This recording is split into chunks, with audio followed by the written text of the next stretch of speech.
Here's some advantages and disadvantages of being a blind producer. What's up guys, it's Coffee Joe here, and today I'm going to go through these and talk to you about how they make me feel and how I navigate as a producer. The first one that we're going to look at is using AI to produce music. Now, technically I haven't done this yet, but I am looking into doing that.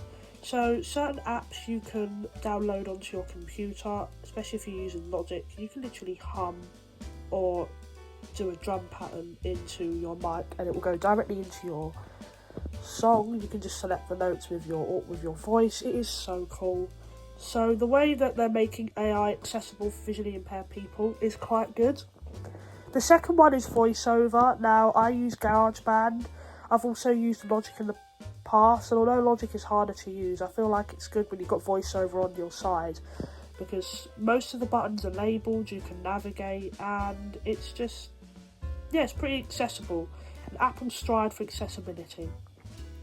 The third advantage is actually sharing ideas of other blind producers. Now, my friend is blind, he produces music, and we've shared ideas before, and he's helped me along the way with Logic.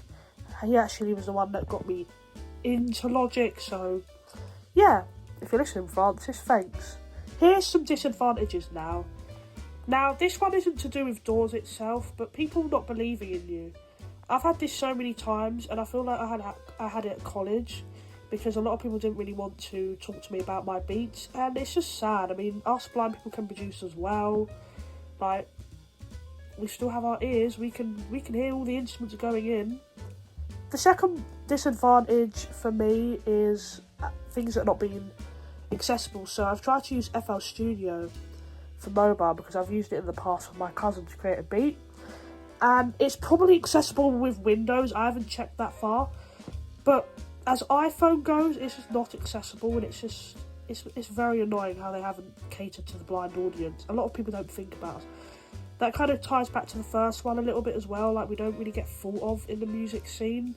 Yes, there is some blind producers out there that we know of, but it's just yeah, it's eye-opening, and it's a bit sad.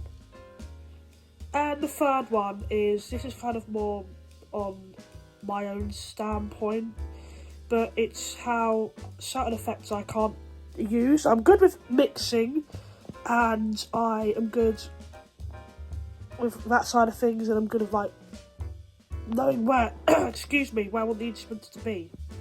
However, it's the fact that I cannot, some beats you'll have like a rewind or slow down effect, or you'll have something at the end where the instruments will just completely fade out entirely. I don't know how to do that yet. Hopefully I know how to do that in the future, and I keep practicing.